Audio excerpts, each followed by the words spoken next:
Hello, and welcome to Metachemistry. This is episode 109, and we're back with another Winner Circle episode where we meet with a satellite winner or other large ITS event and kind of talk about how things went. How did they place well? What did they use? What did the field look like? And things like that, just to kind of get a glimpse into some high tier ITS play.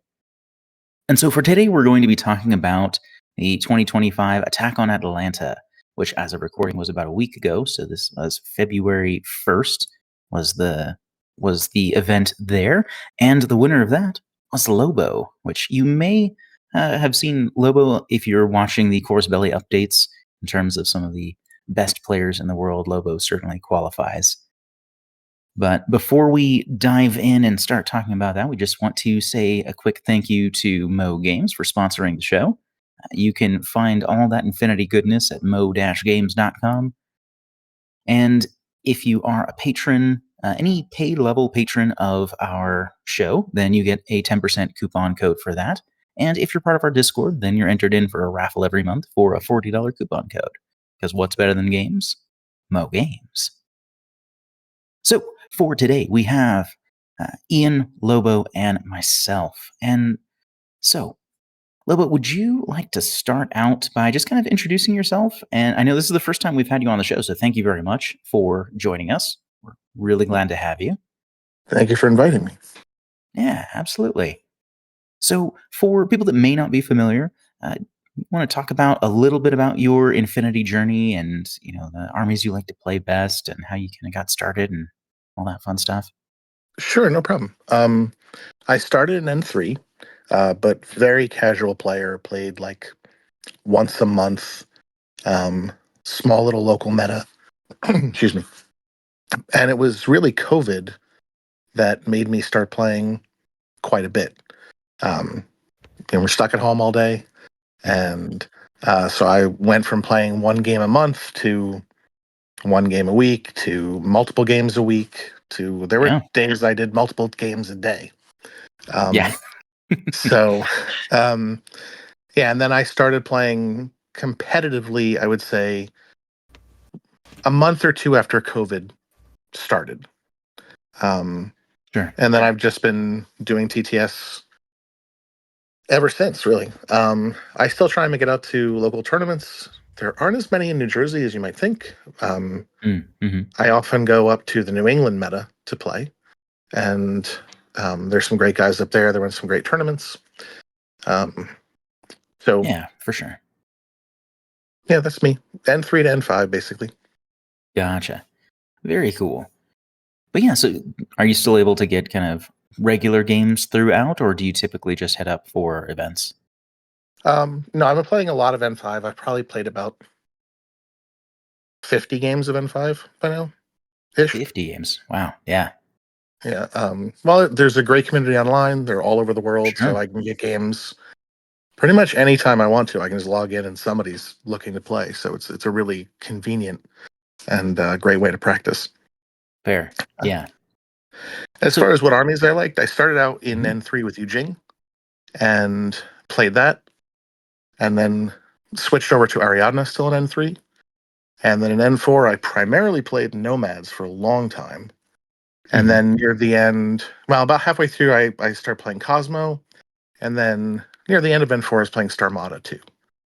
Nice. And then with N5, I've switched over to Hassassins right now, but I've been experimenting with a bunch of different armies. I just haven't found like a secondary one I like yet. I feel that. Yeah. Definitely a lot of hopping around right now. Mm-hmm.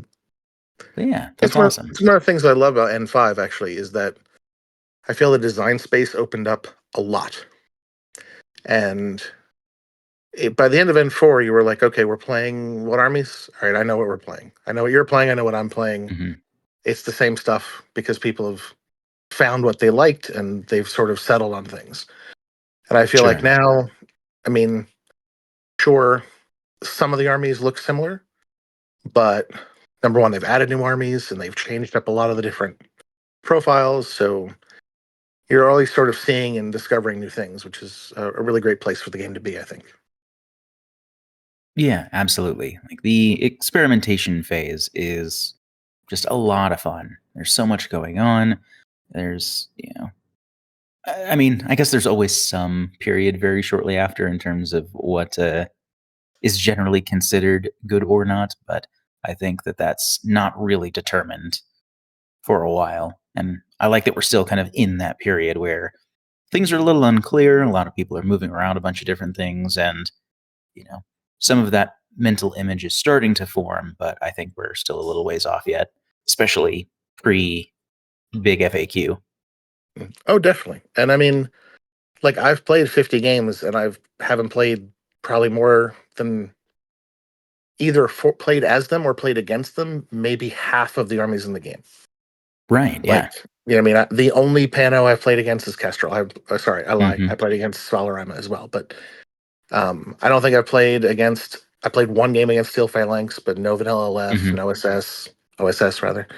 So there's still a lot of things I haven't even seen yet, and Right. I've been focusing on list building on the armies I'm trying to play. So I have Hmm. not even looked at things like Toha or Akari or Druze. So um, I think it's really early for anybody to say they have a handle on the entire meta and Right. know what's good and what's bad. I mean, you can make educated guesses, right? If you're, Of course. but But they're just that, right? And, exactly. something that I've been saying periodically is that Infinity is just such a subjective game that it's really hard to find. I feel like even in later N4 to some extent, like we had years to get to that point, but even late N4, I still think that there's definitely room to see surprises and for things to kind of catch people off guard or something to work better than maybe it was anticipated to and things like that. But especially right now for N5 this early. Sure. Yeah. No. Agreed. But yeah, so Attack on Atlanta, that was the 1st and 2nd of February, right? Yes. Nice. And can you tell a little bit about the event for people that aren't familiar? Sure. So it was at Level Up Games in Atlanta, which I understand is a former movie theater. It's gigantic. That's Oh, probably the fun. largest store I've ever been in. Um, I know Games and Stuff in Maryland is also really big, but this is actually bigger than Hmm. that, and I was sort of shocked. But it's a Yeah. fantastic store. Um, and I mean, if you compare it to the game stores I've been in, like in the Northeast, most of them are tiny. I Sure. mean, they're fine. It's not like it's bad, but this is like the Hmm. size of a department store, so it's not something I'm used to Right. running into in the Northeast. For sure. Um, Everything started pretty much on time. It ran really well. I just want to give a shout out to Mike, who ran the event, and Ethan, who did some of the TOing, Hmm. and my friend Rob McMillan, who loaned me my miniatures for the event because I didn't actually have any Hassassin Bahram miniatures, so I borrowed his. Sure. Um, Nice. Very cool. yeah. But you know, it was really good. It was 56 players, um, and a pretty wide variety of factions. I saw Solarima, QK, Steel Phalanx. There were quite a few, as I was saying before the broadcast, quite a few vanilla combined with Norkius out there. Sure. Um, but overall, I think it was a pretty good spread. I don't think I saw that many Ariadna. I think I saw one TAC and one vanilla Ariadna, but Mm-hmm. I didn't see everybody's list, so I can't. Sure. I feel like they're kind of, I mean, as someone who doesn't touch Ariadna, it's hard for me to say on the outside looking in, but yeah, they definitely feel like they're in a little bit of a weird spot. And I know at least a couple Ariadna players who have kind of moved on to other things just because they aren't very excited to play them right now. I'm finding them very uninspiring right now. I think the problem with Ariadna is that they didn't get anything like splashy and new. Yeah. So it's sort of like play with what you had, and we made a lot of it worse. And we had Mhm. one or two minor tweaks, but we didn't. I mean, there's the Kybervolk, but it's okay. It's good. Seems It's a fine. solid model, but it's not I like like the tank. The the Vistral? Vistral. Hmm. Yeah, Yeah, that one that's seems cool. fun. That's super cool. It's one thing. When Yeah, everything else kind of fair. got went, eh. Right. It's not a Mhm. GoPod or an entire new faction, or you know what I No. mean. Right. It feels very samey, and that's actually the sort of the Mhm. complaint I've heard from vanilla Aleph players too. Is that there's nothing flashy and new in the new edition, Yeah. and a lot Yeah. of their stuff got downgraded. So Well, And and a like, lot of stuff from vanilla got removed, and there's a Yeah. big gaping hole in the faction right now because they're Well, smaller than several sectorials Yeah. and every vanilla. well, and Right. I'm particularly disappointed with US and 5 because I feel like they just got worse. And I'm not surprised when they went to out of catalog with half of their stuff being out of print anyway. That didn't surprise me. What surprised me was that they didn't just get removed and we didn't just get Merovingia back, because at this point, Mhm. all Merovingia needs to have at least one current style sculpt for every model in their range is they need some metros. Everything else has gotten something through Cosmo or reinforcements. Yeah. It was kind of surprising. I'm like, so we're not getting that, but we're going to get a kind of a diluted US that's out of print now. Cool. Yeah, Yeah. I'll admit that was a little surprising. I try to stay away from the business end of the of Infinity. I just focus on Sure. playing, but um, at least US Ariadna got the good Unknown Ranger. Right? It's one I thing. The do. one thing Yes. they got. Yeah, Yeah, I one do thing that like they that. got. And then the Minutemen just went to garbage. Sad. Yeah. But enough about Arietta that no one's playing anyway. Yep. On to the next thing. Yeah. So, what was the mission lineup for Attack on Atlanta? So we had unmasking, supremacy, decapitation, capture and protect, and frostbite. Okay. Okay. Cool. Now I brought two lists. One was just called it my main list, and then I had a backup for decapitation, Mhm. and it was mostly the same. The difference was, um, well, let me talk about my main list, I guess, first, and then I could do the minor differences for the decap list. Sure. Um, so one of the things I've been finding is I play against a lot of vanilla combined online, and a Mhm. lot of other factions are really good alpha strikes, and I didn't want to leave it up to, okay, did I win the roll for initiative? No. All right, I'm at a huge disadvantage because I have a list that's designed to go first and doesn't have enough defense. For sure. So, um, about a month ago, I had played a game against a guy online, Locustron, and he played Assassins. I was playing Shinden at the time, and he popped an IR out of hidden deployment and triangulated fire surprise shot me, and I went, "Wow, that's really good." And Nice. so I decided, all right, let me see what I can do with that. And I've been experimenting around with the list. Um, and so it's two IR, and the IR glow up is ridiculous Mhm. because any one of the changes would make them better. All of the For sure. changes together makes them really good.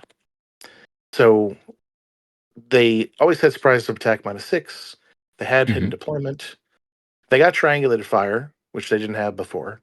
Triangulated fire got better because it removed the -3 to hit. Yeah. They got an emitter that is now Love emitters. plus, like, emitter by itself went from burst 1 to burst 2, and I think 8 to 16 to 16 to 32. Yep. Yeah. And Yeah, then they gave the exactly. profile plus 1 burst on top of it. They're like EM Feuerbox now. Right. And so when you have a model that has a burst 4 AP rifle, burst 4 viral pistols, Mhm. and a burst 3 emitter, and it always hits on 13s, regardless of range, mimetism, ballistic skill attack, -3, anything, Sure, yeah. it becomes just a Swiss Army knife that can be used to attack any model. And because you can start it off the board in your deployment, the versions I use don't have forward deployment, so that has to be in your DZ. The odds of someone getting a sensor bot into your DZ and figuring out where it is are minuscule. So if you go Yeah. second, they can't be killed. And then they can pop out, and if the enemy leaves anybody standing, you know, most of the time you're going to take it down. And then sure. you tack on to the list 2 Shujay, which again got to glow up from N4 to N5. Yeah. Because, they're 27-point, 0 Swick, Mine Layer 2 with EM mines and hidden deployment. So 4 EM mines on the table, plus 2 Ghazi jammers, and 4 hidden deployment models makes an Alpha Strike not impossible by any stretch of the imagination, but it makes it really difficult. Sure. Which is good because I Absolutely. lost the lieutenant role all 5 games and had to go second Oh, all no. 5 games. So it ended up working out for me. Very cool. Yeah, I like that tech a lot.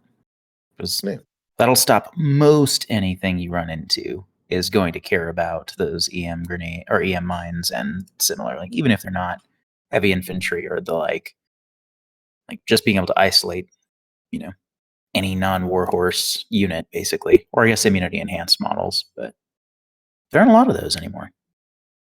Yeah, there's not. Well, there's a ton of warhorse models still, but yes, warhorse is still pretty prevalent. Morats is actually a real problem. Yes, as a matchup, just because EM mines don't do anything, jammers don't do anything. The emitter can do things against heavy infantry, but it only immobilizes them. So, yeah, I had even a game at our local that we did today, and Cornac goes after one of my guys that has an emitter, and I shoot with the emitter, and they're like, why? It doesn't do anything. It still opposes in the face-to-face, and it's the best odds I have right now. Yeah, right. And I won that face-to-face for no effect. Yep. And then I round out the list. It's, Gulam Lieutenant and Decoy. 2 Bereeds, 1 killer, 1 regular hacker. With the pitcher changes, throwing the pitchers out 24 inches on 12s is really effective. The Bereed killer hacker is, for its points cost, an amazing killer hacker. Yeah, it's wild. Throwing a guided missile just because it's an active threat. I took an Asnawira AP Spitfire because I wanted a gunfighter that I could just move around, and it also can close combat things, which the IR cannot do. Berserk +3, now that it opposes things. Yeah. When you berserk on really 29s or critting on 9s, it's really effective. Totally. And that's fine. There's a Rafik, a Camille, just to reload jammers or Flamen Spears or pitchers or EM mines some of the time. And that's most of the list. And McMurrow is the final piece. Just because you sometimes need a throwaway piece that's really fast. For sure. Yeah. And I like the Rafik just to have the incidental deactivator because I feel like that's, I don't know. How did you find that? Is that something that you used really much at all during your games? I did not use the deactivator at all. Although I did not, let me just make sure. Yeah, no one deployed a turret against me in the entire tournament, so I never had to really use it. Gotcha. Makes sense. And then the decap list is really almost exactly the same. The only difference is instead of it being a Gulam Lieutenant, I took an Asawira Lieutenant with an AP rifle, and I got rid of a Shujay and took a Fide. And the idea was if I played against somebody who was running, like whether it was Nomads or even Ariadna, anybody who has like a 1 wound lieutenant, I take that list because this way I could just YOLO the Fide and potentially just get the 3 lieutenant points first turn. Absolutely. My opponent for decapitation, however, was playing Vanilla Combined. So you're going to run into a Caronted or an Athematic or Sheskin, so I was like, all right, well, keep just play the main list. Yeah, makes sense because the Fide is probably going to bounce off that. Very cool. So yeah, I know you spoke about how the list, a lot of it was being able to survive an enemy first turn, which worked out heavily to your favor, it sounds like, considering that was every game. But what other considerations did you have for the mission lineup? Were there any missions that you were worried that it wouldn't necessarily handle very well? or other things that you felt like you might have had to give up in order to have the defenses that you wanted? So for this particular mission lineup, what I liked was there wasn't one where I felt I had to change my list for it. Frostbite, I'm running 3 heavy infantry and 3 remotes, so I don't really worry about being able to control the midfield. On masking, I have like the IR specialists, the Shujair specialists. I have 2 hackers plus the Rafik, plenty of specialists to go and push buttons and find HVTs. Then decapitation, we just sort of talked about that one. For Capture sure. and protect. Supremacy. Supremacy is easy. I have lots of different options to score classifieds, and I want to go second in that one because it's an end of Sure. round scoring. So that was good. Mhm. And then capture and protect. Capture and protect was the only one I thought maybe maybe switching one of the IR to the disco baller just to have Eclipse. Because I do have smoke with McMurrow, but there could be plenty of Mhm. MSV shooters that would stop a run to go get the box. So that was the only one I was sort of nervous about, like just with my list. But I figured McMurrow moves a foot a turn with smoke. I can probably go get the box and bring it back. The Rafik is pretty fast. The Asawira is Mhm. 6'4" if you dodge. Um, Right. so that was the only one where I was thinking maybe I should change it, but I didn't. I didn't really want to mess with the list that much. Gotcha. Yeah, that's fair. Also for me, and it's just the way I play. I know it's not for everybody. When I pick a faction, I try and find like a list and play that list. I try not to mess with it too much. Like if I want to play something different, I Mhm. usually go to a different faction and I play a see. totally different faction. Um, but that's just me. That's the way I like to play. So it worked out nicely that the one list sort of worked for all 5 missions in the event. Sure. Yeah. And I mean, I imagine that helps pretty significantly in your practice since you get a lot more used to what you're bringing, and that just kind of becomes muscle memory before very long, I imagine. Oh, 100%. I mean, the best advice I give anybody is when you're learning to play the game, is pick something and play it a few times, like not just once or twice, like play it like Right. 10, 15 times, then decide, okay, I like this, I don't like this, and make changes, and then play that like 10 or 15 times. Because if you hand someone a new list, they're going to make, anybody will, right? You're going to Mhm. make more bad decisions with a list you've never played with than a maybe worse list that you've played 50 times. Because like you said, it's muscle Right. memory. Yeah. You know the situations you're going to be in, you know what tools this list has to deal with them, and you'll be able to make better decisions. Yeah, absolutely. So yeah, and I think this is pretty interesting because I like, at a glance, if you're looking at the main weapons for things, it looks very short ranged.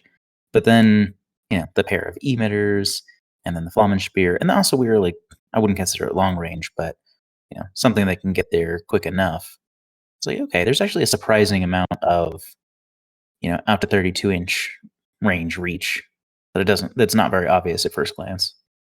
But you also have to factor in that the IR shoot to 48 Hmm. inches. Oh, Not right, because of triangulated fire. Yeah. Yeah. exactly. So they're AP Yeah. rifling you on 13s out to 48, or emittering you out to 48. Or if you get close, it's burst for viral pistol out to 24. Depending Right. on who you're shooting, it gets quite nasty. Yeah. That's fair. Yeah, that is pretty cool tech. I like that a lot. I think that's fun.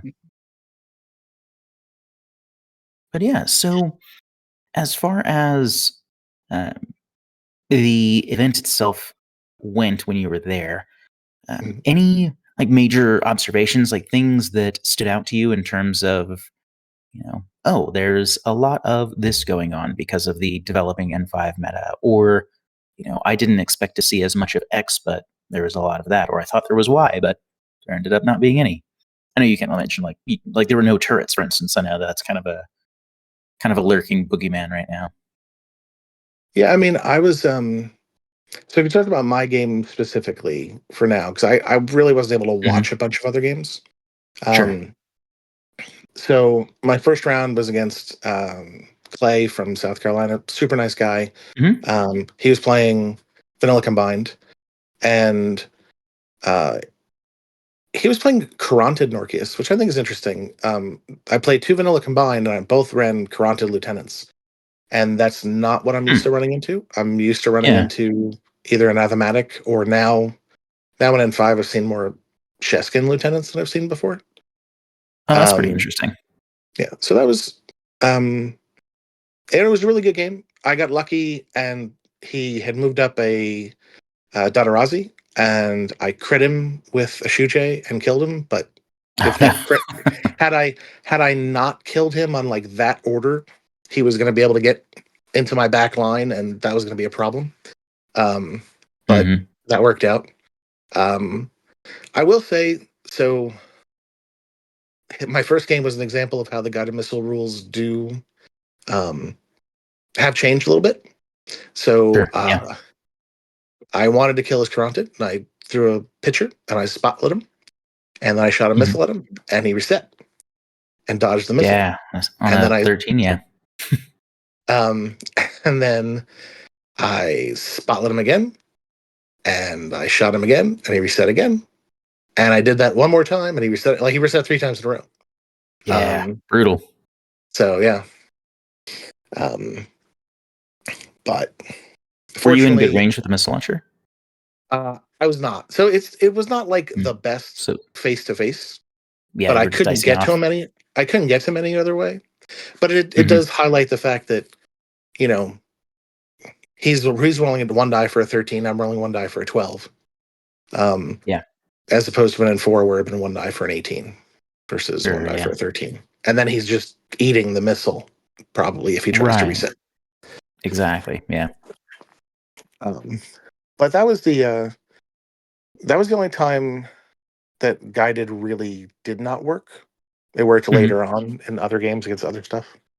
Um, but yeah, that's what mostly I remembered was the managing to barely kill the Dadarazi and then fail miserably to kill the Caronted. Uh, Sure. and he was forced to move it up on the last turn to try and get into position, and then an IR got it. But um, it was a good game. It was good. It was like 7-3. But in a lot of Yeah. Infinity games, that's not. I've won Infinity games like 10-0, and it's not 10-0. Right? It's down to the Right. wire, and then just the way the objective points work out, it swings like super hard at the last like 2 or 3 moves. And if you just Exactly. heard the score, you would not realize that the game was like super tight. Um, Yeah. Yeah, and I always feel a little iffy on mutually exclusive scoring missions like that for that reason, where I mean, it's probably better to make a more notable divide for, for breaking up tournaments and the like. It's probably fine, but sometimes I'm like, it might be nice if things were opportunities for both players to be able to score things and kind of express that in the final tally. yeah, exactly. My second game was against Jay from Worsnell. Worsnell was Mhm. at the event. Jay and Bill were there, and they had a booth. Super Nice. nice guys. I don't know if you ever met them, but that was the first time I'd met them, and they were like great opponents. Spoiler alert, I played Jay in round 2 and Bill in round 3. Um, so, Yep. um, and Jay was playing Zvalarima, and he was super cool list. He had Mhm. a Varg Harris with Shona, which was neat because they're all super jump. Yeah, for sure. Um, Yeah, there we go. and then a Beast Hunter, which also super jumped. Mhm. And he went first, and it was unmasking. He picked out my real target right away. The only thing that was helping me was the terrain was set up where there was a giant wall. I'm talking about like not 8 inches high that my real target was behind, Gotcha. and it ran like a foot and a half. So it was almost like Oh, like jeez. separating the table Yeah. to a little bit. And I was like, that's fine. There's no way they're going to get to that because Shona and the Varg team were on the other side of the table. And I forgot he had the Beast Hunter, and the Beast Hunter moved. I'm like, oh, crap. All right. So I had to basically sacrifice my Asawira to kill a 15-point Beast Hunter. I Yeah. knew it was going to die, but it was the only thing that was going to realistically be able to threaten it. Mhm. And so fortunately, Fortunately, he didn't have enough orders to kill it on his first turn, and then I took it out on my first. But like that game, Guided Missile killed Shona, and sorry, did not kill Shona. It killed a Karhu, I think 2 Karhu actually, and a Varg. But so it's still a useful tool. It's still a threat. Yeah. And so it's a nice. I always rather have a guided missile and not need it than need a guided missile and not have it in my Sure. lists. Yeah, I like guided as a tool. I don't like it when it's a reliable, like top of one, like attack piece, as it were. Like that, it should never be. It definitely feels like a backup option, or this is something I can't outshoot. I need an alternative. Like that kind of use is like I find the sweet spot for guided. Yeah, Yeah. yeah, and depends on the faction. Like an Athematic. Like to me, if you play an Athematic Bit and Kiss, I've seen people play an Athematic Bit Kiss Dartok. So the Sure, pitchers that's a lot of just hacking. shoot out everywhere. You're spotlighting on 16s on 2 dice. Yep, So if you deploy your T-drone right, you can still use it as a top of one. Oh, you have an obvious lieutenant. It's dead, and sure. there's really nothing you can do about it except hope. But Yeah, it's a and tool that in I the don't game. love. You know, Yeah. yeah. Game 3 was against Bill from Worstel, Mhm, and again playing Kronted Lieutenant, and mhm, this was decapitation. And this was only like the highlight moment of the weekend as far as like what happened in a game, and it wasn't for me; it was for Bill. Uh, mhm. he he he moved up on his first turn, and so one of the interesting things about this particular period of time in N5 is that people are still learning armies. Right. So Mhm.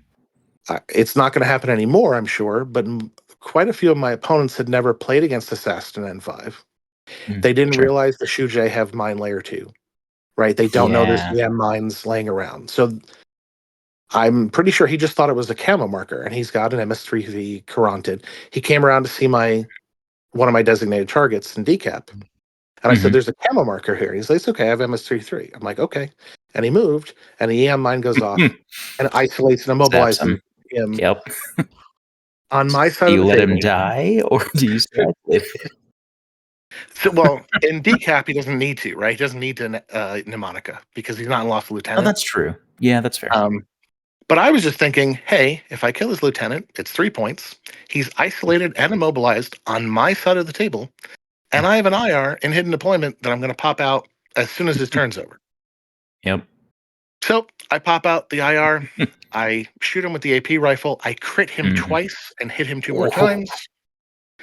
He then proceeds to make all the saves, and he resets in response to my shot and rolls a 2 and resets out of the immobilization and isolation and guts is to cover. Woo. I was like, okay, no problem. So I shoot him again. He makes the saves and dodges completely out of line of fire of the first IR. But he's in the open now on the other side of this hallway where Right. my second IR can see him. So I surprise shot emitter him, hit him, isolate and immobilize him. Mhm. Cool. Shoot him with the AP rifle in the open. I hit him twice. He makes 1 save, rolls another 2 on the reset, resets, dodges the cover. And I eventually Wild. killed him. I eventually killed him on that first turn, but I think it took me something like 11 orders to finally Wow. track him down with the Asawira and kill him. And Yeah, it's that was the insane. sort of like highlight moment of the weekend. But again, for my Yeah. opponent, not me. No kidding. Yeah, that's awesome. Um, I know, and it's like you can't do anything better in that circumstance. Like, Yeah. I'm shooting you with AP in the open, and you're zapped and Yeah. can't do anything. Definitely have those games. yeah, and then game 4 was Supremacy against Mhm. a gentleman who I've never met before. Super nice guy who's playing QK. Mhm. And That one I thought it was funny because, and again, you're not knowing lists, so I come out of hidden deployment with an IR and shoot into his Kaplans, and he's like, "Oh, they have combat instinct." I'm like, "Oh, that's really Ooh, cool. yeah. The surprise attack doesn't work." Yeah. It's a big Um, deal when it's a -6, especially. Yeah. Yeah. Fortunately, just weight of dice because I'm burst 4 to his 1.5. Right. Managed to win out, and that one was. He got a little unlucky. I moved up McMurder, and I caught 3 of his Kaplan. No, 2 of his Kaplans in a template, and he failed both dodges and failed both armor saves, and that really kind of hurt his chances. And then going second in supremacy is a big advantage for trying to hold the zones. Mhm. Right. So, other than that, it was a really good game. And then my last game was against James Chavot at Indiana, playing Steel Phalanx. Really nice list. I know a lot of people hate on Steel Phalanx, but Agamemnon is really good. Yeah, it is. Phoenix is still really good. For sure. And that one. So I'll tell you my one complaint about the Shuj, and then this game will make my points seem invalid. But the Shuj are great when they're off the table and they are instilling like an uncertainty into my opponent. Like, where is it? Where's the attack going to come from? Right. And but they roll a die.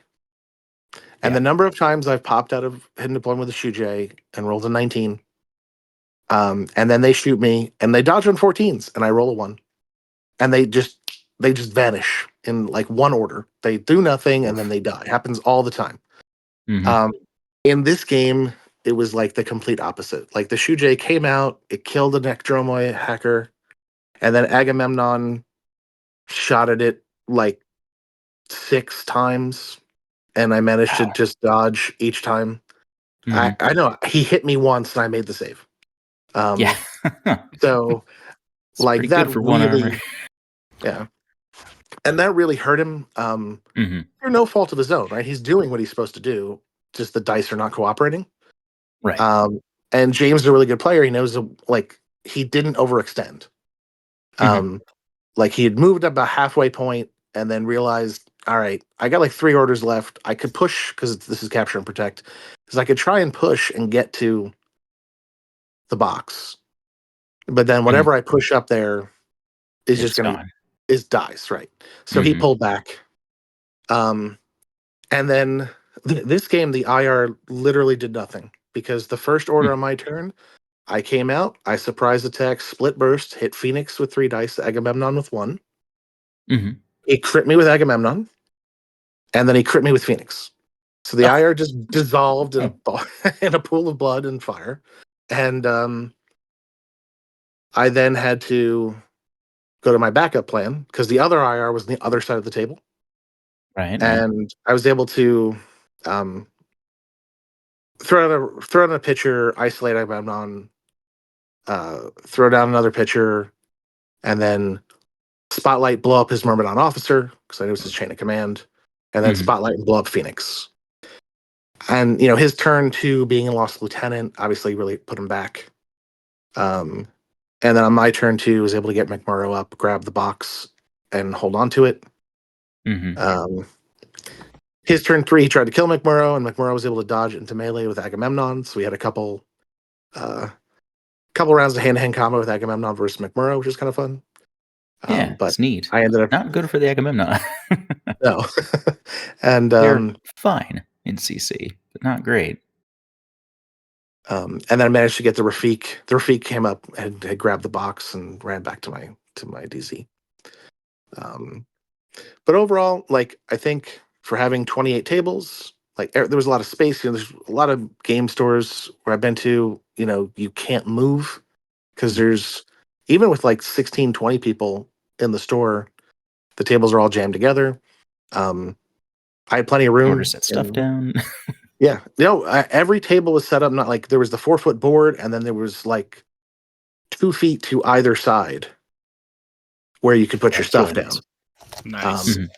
And terrain was really good, like across the board. There wasn't like I've been to tournaments where, they have enough terrain for like 10 tables, 15 tables, and they have to put out 20, and then they're scrambling, which I understand, right? You don't have an infinite Yeah. amount of terrain. But I didn't really feel like that was the case here. Like all the terrain was painted, it looked really nice, and I never felt like, oh, all right, I don't want to play on that table because I'm going to get screwed if I can't pick deployment zone type thing. Sure. Which That's was awesome. really cool. Yeah, Yeah. and Definitely happens. I've been there. Many, many times. and like I said, all my opponents were, super. I'd played Clay before. As my first round opponent, but the other four I've never played. All were perfect gentlemen. Didn't like we had one or two like I think I had to call a judge like once, and that was just on like a weird rule, like a rule mechanic. But apart from that, we all finished our games in time, and it was a really good experience overall. Nice. Very cool. That's always good to hear.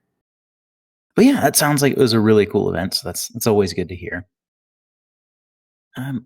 Did you find anything in particular that was really interesting in the event that I know you had mentioned just before we started talking that there were a lot of Norkius around. Did you played at least one round against Norkius? Is that right? Two Or two? Two. Yeah. rounds. And how impactful did you feel like that was? Because I know again he's another one of those boogeymen right now. So my first game, my opponent he just went for Norkius straight up. So he like started him as far as he could go, put him in Cyber Mask right away, and then started jumping up the table. Mhm.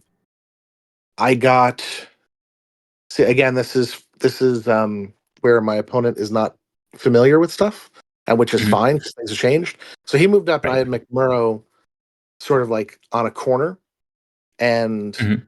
he didn't want to engage McMurrow in close combat because he thought McMurrow was better than McMurrow is. He thought Mm. McMurrow had martial arts 3, not 2. Sure. And Big difference. after the game we talked about, he's like, if I had realized that, I would have gone straight at him. But he didn't. He didn't know, and Mhm. so he spent a couple orders shooting at McMurrow with the K1 combi. Yeah. And I managed like, he shoots, I dodge, he misses. He shoots, I dodge, and he spent like 3 orders trying to kill McMurrow shooting to try and clear the way to move forward, and that So really you just cost leapt him. in. Yeah. Right. And then he moved up, and he also did not realize the camo marker was in the EM mine, but he managed to Mhm. dodge because Orpheus is really good at dodging. Right.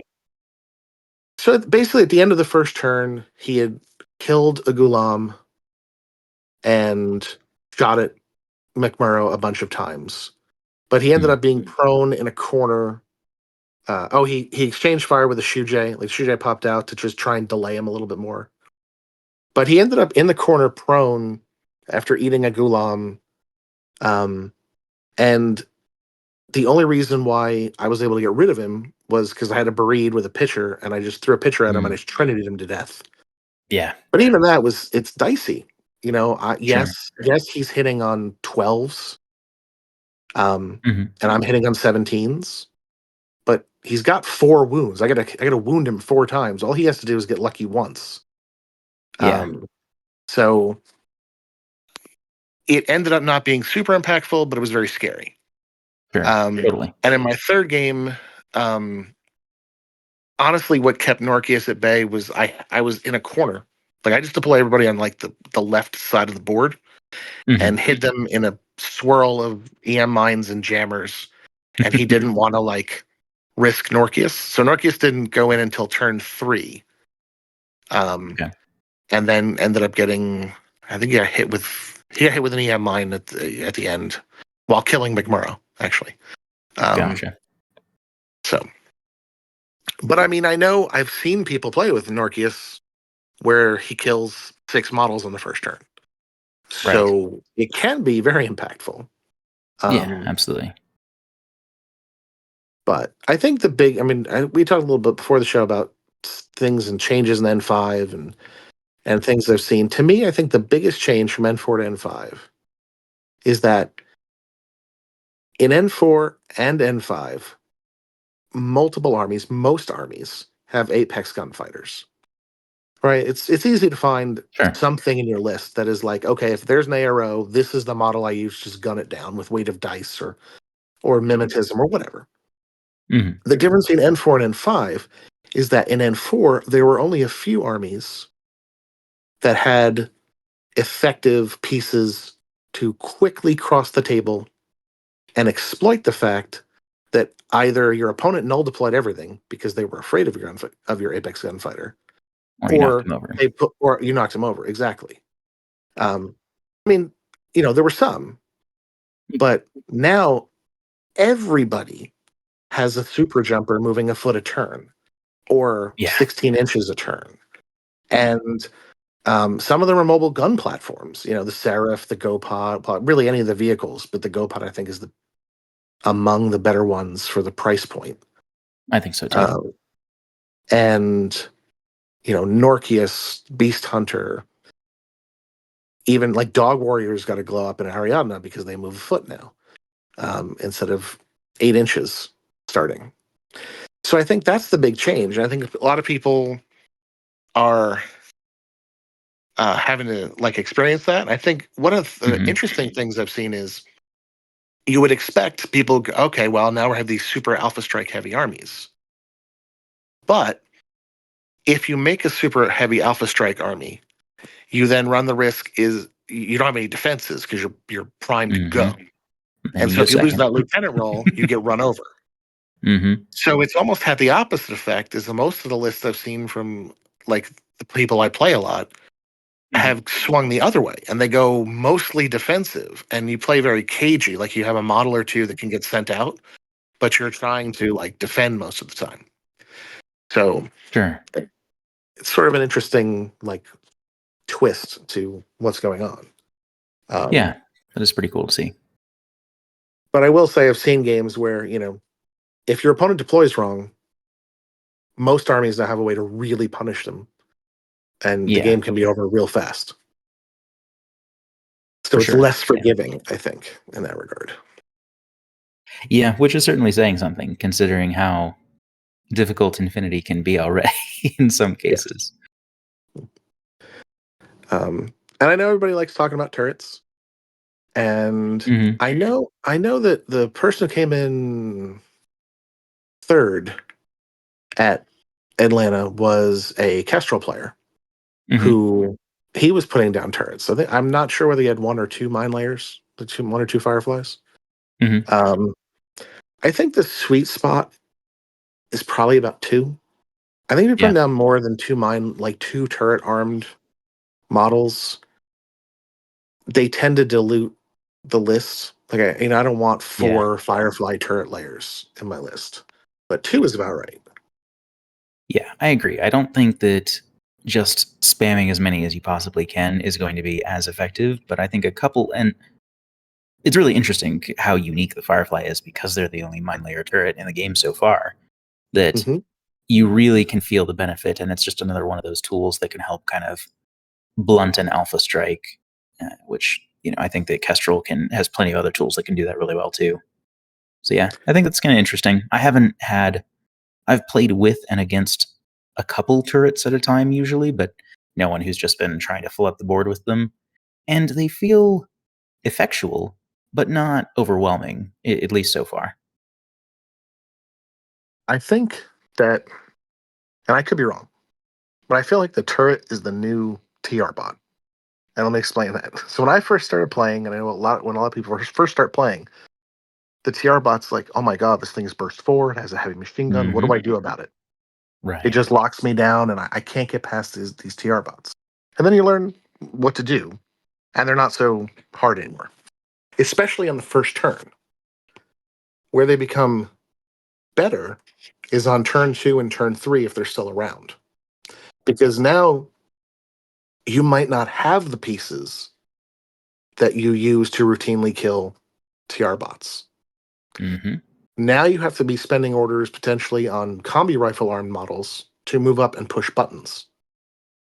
And that's where the TR bot is great because now you really can't oppose it, right? I don't want to be moving a specialist up, having to deal with a TR bot along the way. Yeah, absolutely. And I think the turrets can lock stuff down. If you get to turn 2 or 3, and then you have a turret or two come out on the board, that can really lock down a side. I'm not saying it's too powerful, but I think that's where you're going to start seeing it be even more effective. Because if you have a turret on the board on the first turn, I have every army. They throw out an HRMC and gun it down. They shoot it for something with mimetism -6. It can't even hit the thing. So you can kill them pretty easily on that alpha. It does blunt it, right? It does take away orders, which is what they're designed to do. But I think it's later on in the game that it can become oppressive, where if your tools to kill them are gone, and the people throwing them out as perimeter weapons are, I'm hiding behind a box deep in my DZ and just chucking out these things 8 inches away from me. That's where it can sort of like lock down a game. Yeah, For sure. I experienced that today with the combination of a baggage bot next to a soft attack who just kept throwing Mark 12 turrets just everywhere. And yeah, that was kind of really annoying. Yeah. Come on. Yeah. And I mean, honestly, I feel like any moderately powerful tool or better is going to be like that. If your resources are getting depleted and you don't have a great answer, then all kinds of stuff could walk on you at that point. That's So totally I don't fair. know. So I'm not terribly worried about them so far in my experience, but I do think it's interesting to watch, and I'm curious to see how things turn out when I play against someone who is like more dedicated to placing turrets instead of, okay, there were 2 or 3 in the whole match type of deal. I mean, and if they have Yeah. to change it, I know lots of people have said just don't make a perimeter. That would help. Sure. I would agree with big that. change. I've heard somebody else suggest just make it so that you're allowed to have 1 turret out per turret arm model at a time. So if I have 3 turret layers, I can put out 3 turrets, but I can't put out any more until one of them dies. So it's another. I think the non-perimeter weapon is an easier version, but I can see the value in the other way too. Yeah, I generally like the second solution, but if there needs to be a solution, I don't know if it's enough of a problem to warrant that. But of the two, I kind of like the latter more, but I think it's more of a pain in the rules, and it's bookkeeping you have to do to make sure that, oh, this is the one who has it, and can't place that because of that. Or if someone dies, like, does that change your count, or whatever. I would also say maybe a third solution would be to remove the ability for baggage to auto reload stuff in the states phase. Yep, that would help too. And that's a different thing, because I've been running into situations where people taking multiple models that have disposable weapons like Panzerfaust or Flammenspiers, and then just using them active, and then all of a sudden auto reloading them so they can use them reactive immediately. And it's just like, cool, I finally got you rid of these things, and now you instantly get them back for free with no order expenditure. Awesome. And you did it for 8 points. And you did it for 4 guys at a time or whatever because of your placement. Which, again, if that's the option, it's very smart. List building and deployment and all that, and that's fine. That's not anything to dispute. It's just like this again. I've played against like Shinden, I think, is a good example where you play and you throw out disco ballers and pitchers and mines and turrets, and then all right, it's all reloaded. Like I spent 2 or 3 orders and I shot out like 6 things, and they're all back.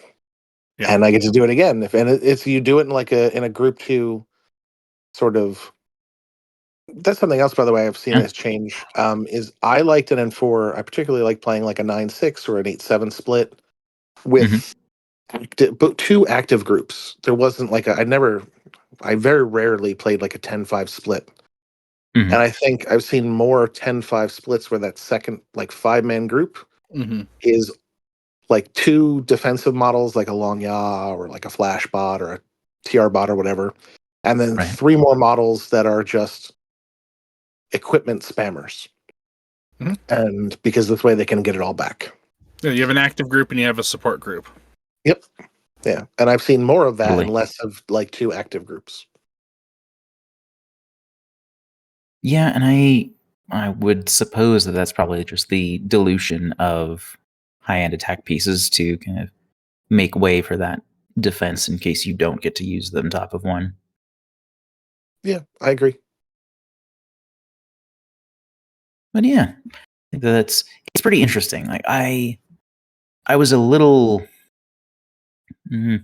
hesitant at first to think that turrets were going to really, you know, have that great of an impact and solve that problem that way.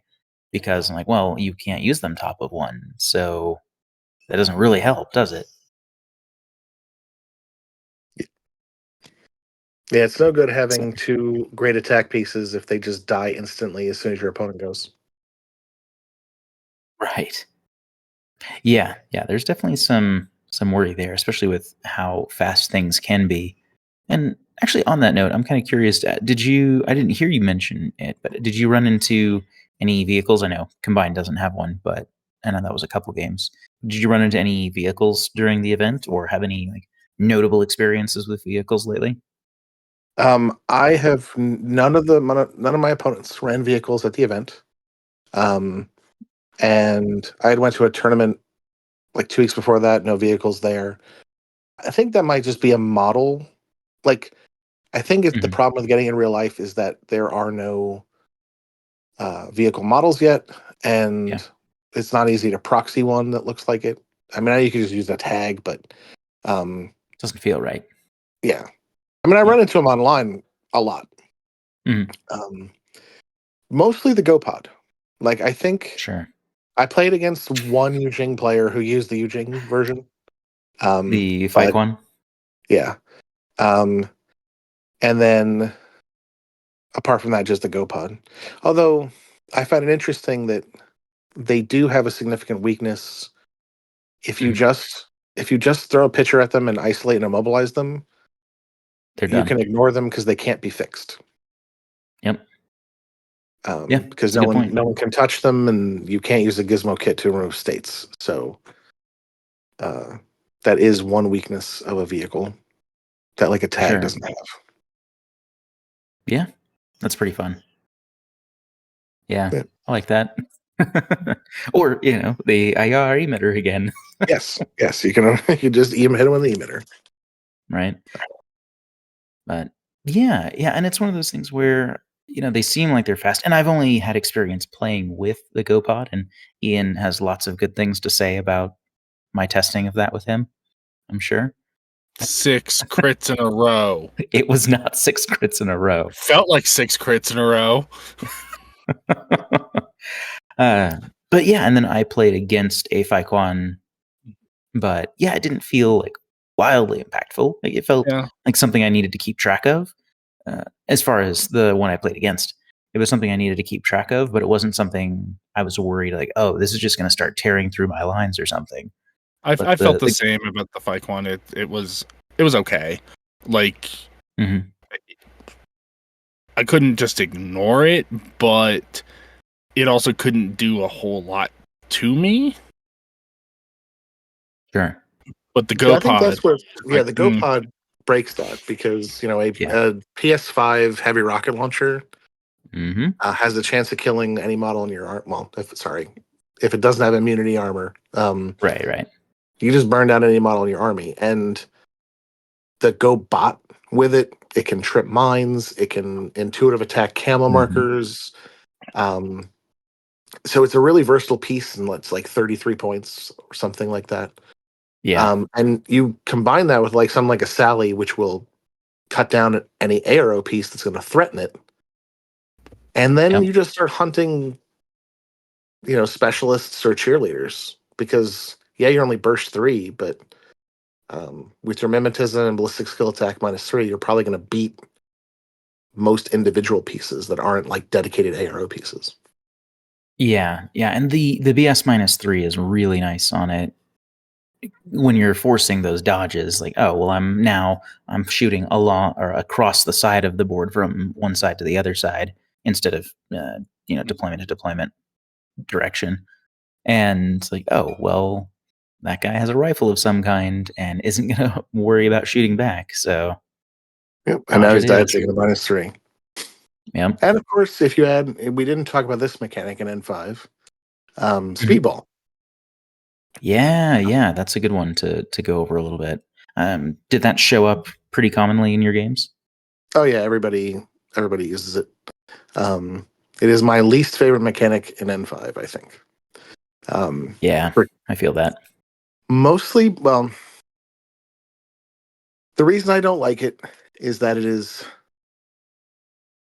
just completely luck based with very little, if any, mitigating factors. So Sure. I can get a Vitapack ×2, or I could get a Vitapack and a switch on, and you could get a Vitapack and a jump pack. And my Vitapack can land exactly where I want it to, and yours can land nowhere near where you want it to, and you can't mitigate that in any way. Like if sure you can. The only way you can mitigate it is you can drop it at the start of the game before you move, while your guy is still in your DZ, and you put him sort of near the side of the board. So even if you fail that 14 roll, it's going to land near you.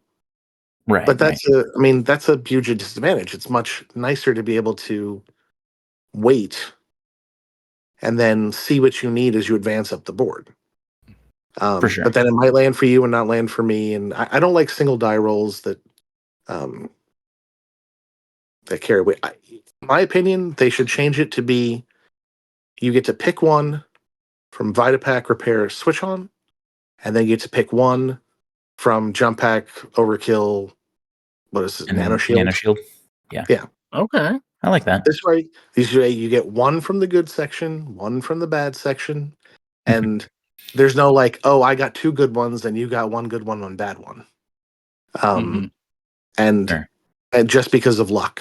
And so I don't think we need to add more luck to the game. But that's me. Yeah.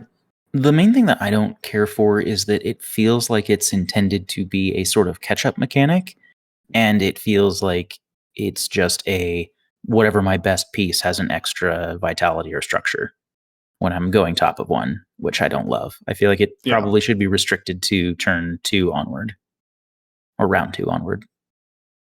I agree. I also think it can be a fairly important catch-up mechanic in that one of the changes from N4 to N5 with like tags, for instance. In N4, I was perfectly happy. If you don't have an engineer, or if your engineer is nowhere near your tag, I just isolate the tag. And maybe if you have an engineer, I isolate the tag and kill the engineer. Go ahead and make your rolls at like on a 4 to try and reset. But now everyone has an engineer. And they have an engineer in their DZ. It auto passes that you don't have to roll for it. You just and same thing with like a med kit. And so it means that for a lot of the models on that Alpha Strike, you have to kill them. You can't just knock them unconscious, or at least you have to be worried that they're going to get back up on your opponent's turn. Yeah. So that is a good comeback mechanic. I agree. If you just made it starting bottom of turn 1 is the first time you could use it, that would balance it more. I also don't know that adding a wound to your best attack piece is always the best. I know that like there's a lot of models that are really good that have one wound, and that's their drawback. It's like, this is an amazing model. It's designed to fight up close, but if it eats a template, it's dead. I think adding another wound to that model might be more impactful than adding a wound to like a tag. Sure. Yeah, that's fair. And switch on, you can't really underestimate that too, because switch on's pretty big. With the changes to immunity, flash pulses went from being useless against a lot of models to being like one of the best pieces in the game against them, because they tend to be short range, don't have guns, and they have to deal with this stupid 7-point model that will just take them out of the game for a turn. Yep, exactly. Yeah, I like some of the increase in efficacy of non-lethal means because that lets you have more potent or scarier arrows that aren't necessarily stripping orders or taking things off the table. Uh, and I kind of like that as Mhm. a good arrow deterrent. But yeah, Well, I Well, I like think that the TR bots with the Thunderbolts. I think it's a nice, cost-effective Mhm. option. yeah, those are nice. yeah, no, the TR. In fact, I've seen way more TR bots with Thunderbolts than TR Mhm. bots with heavy machine guns now. Yep. Yeah, it's way easier to stomach the 17, 18 points or so compared to the 24-ish, and the SWC costs probably more importantly Mm-hmm. Yeah. in some factions at least. To your previous point, I think they've gone even more non-lethal because Mhm. you have the changes to humidity. You have the fact that emitters are now Mm-hmm. longer range and more burst. You have the fact that EM mines have become more prevalent. Like Ariadna has EM mines now, which I never had before that I'm aware of. They had a Couple, small handful, about not very many. three, maybe 4 units across all of it that had access to EM mines, but now it's on a lot more stuff. I guess they had the Raven Eye and Cosmoflot in Yeah, N4 that had EM mines. yeah, and then there was a scout McGregor. profile that had it. There was a Moblot profile that had it. And then there's Isabel at least one McGregor had it, other. right? The Direfo? Isabel, Caledonian one? I think she had it, and then there was like one other that that had it, but yeah, it was like limited to like 3 different distinct profiles, and now it's kind of spread. Yeah, which I like. Yeah. So I feel like there's a lot more mobility kills in N5 than there were in N4. Well, and Cybermine's actually doing things Yeah. to regular models now is fantastic. I don't feel like I felt like they were almost a waste in N4 because they only went off against hackable targets, and of course nobody would go near them if they were hackable. But now it's just a mine that goes off and it stuns things and it might immobilize them. And I'm like, that's fantastic. Yeah, Cybermines only had one use in N4, and that was blocking bears. 'Cause they wouldn't go Right. off against them. So, Yeah. Yep. but even then, are you really taking a model for that reason? Probably not. No, Exactly. But I agree with you. Cybermine got a nice glow up from N4 to N5. For sure. But yeah, I do think that is it's an interesting way to improve reactive turn without necessarily giving it a lot more killing power. In this case, any more killing power, which is cool. Like I think that's really interesting. It's one of the things I like about like playing O12 sometimes. Yeah, and they Turn it already off. with the changes to fire teams, they kept a lot of the. So on the high end teams, you're keeping the burst the same for the purposes of winning the firefight, but not the same Mhm. for the purposes of killing your opponent. Mm-hmm. Right. Um, which is could be a bad. I think the difference is, if you're slamming a tag into a missile launcher ARO, you're a lot more confident in N5 than were in N4. Yeah, Because you're absolutely. probably surviving a single missile hit, but 2 is a Mm. problem. Yeah, agreed. Like you can look at that and like I'm very likely to pass at least one save if I don't happen to win this face to face when I've got double your burst.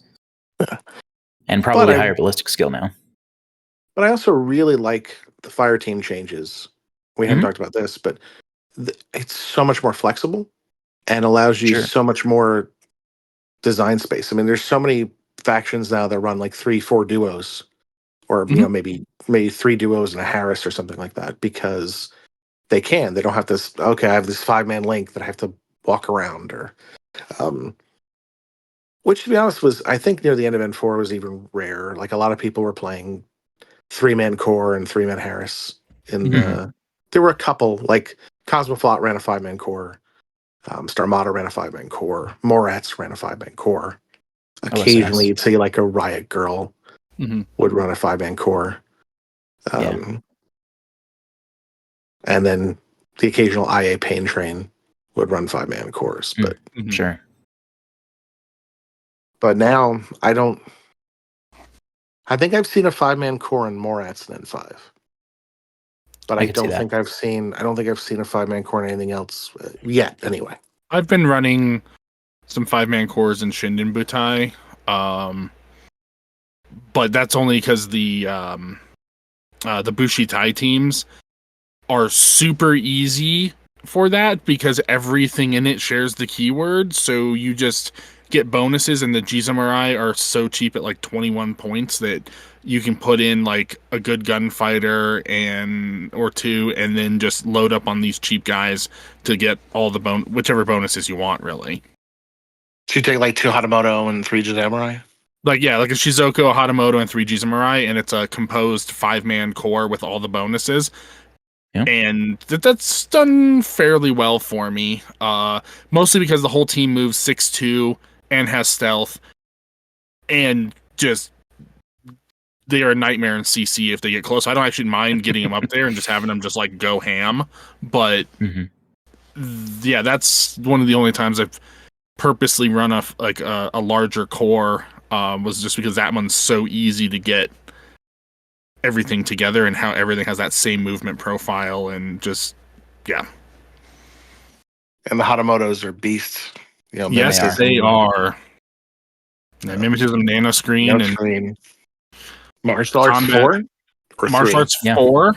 Yeah. Combat Natural Born Warrior. Instinct, Natural Born Warrior. Like they are. I'm gonna say probably one of the top 5 CC models in the game right now.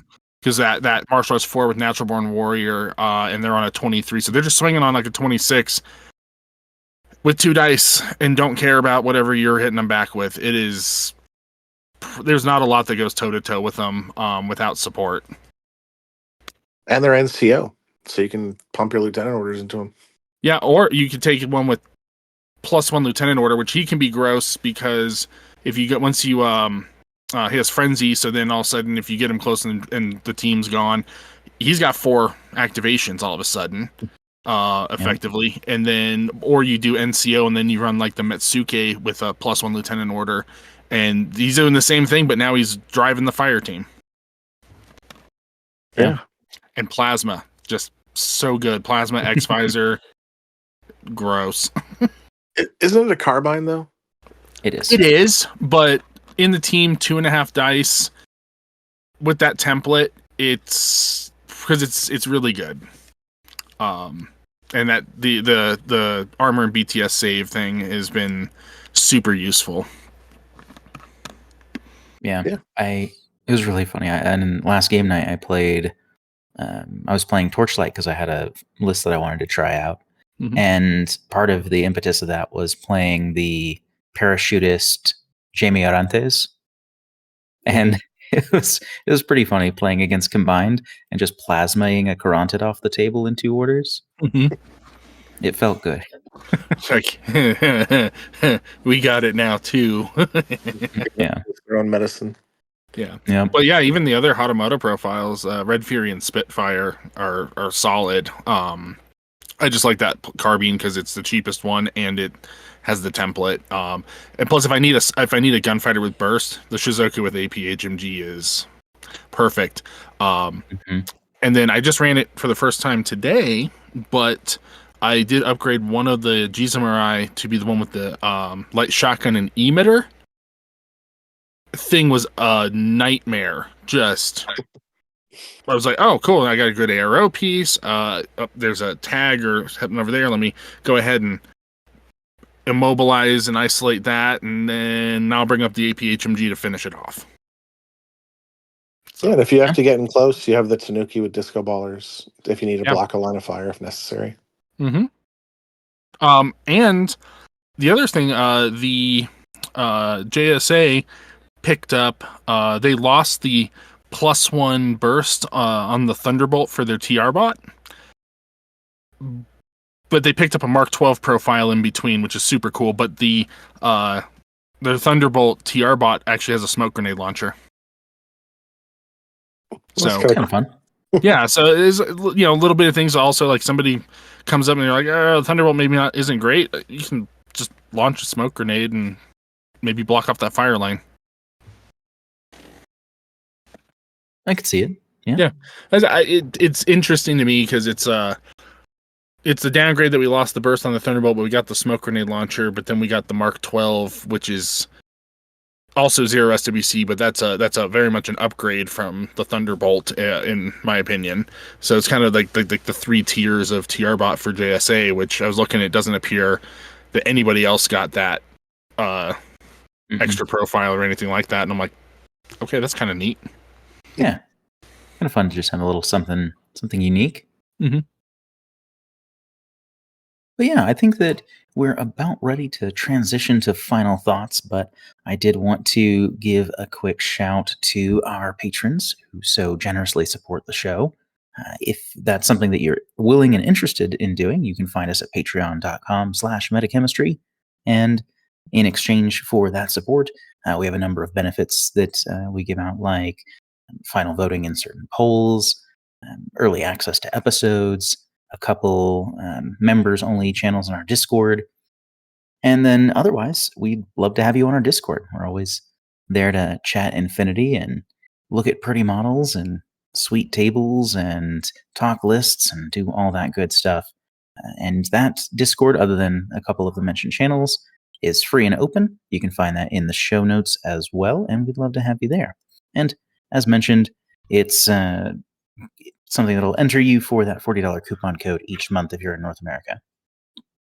So, with that said, Lobo, any sort of kind of final thoughts either on the event or maybe some nuggets of wisdom that you would like to pass on to aspiring tournament players or anything like that to kind of round things out?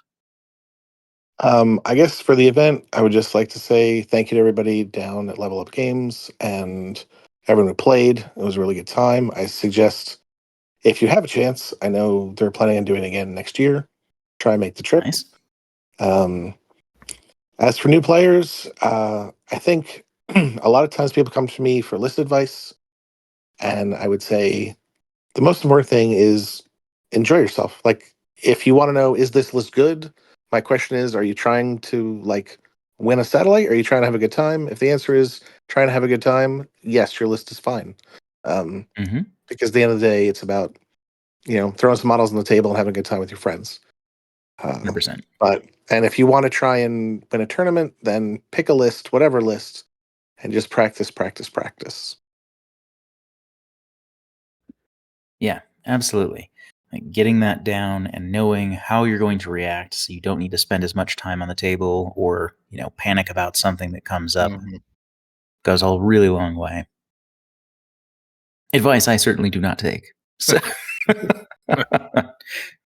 I have too much fun experimenting with things, so I end up writing a new list almost every time I play, which is awful for my game, but it's fun because I've played probably almost every model in any faction that I play, which is nice. But yeah, it's good advice, and that's one of those things that I think is a pretty consistent piece of advice that a number of people have mentioned, is that you need to know what you're working with and how you're going to perform with it, and that'll help execute. Mm-hmm. All right. Well, thanks so much again. I really appreciate you being on the show. It was a great time chatting with you, so thank you again for that. Oh, thank you for having me. I had a great time. Yeah, awesome. We'll have to do it again. But with that said, on behalf of Metachemistry, this has been Devin, Ian, and Lobo, and that's the meta.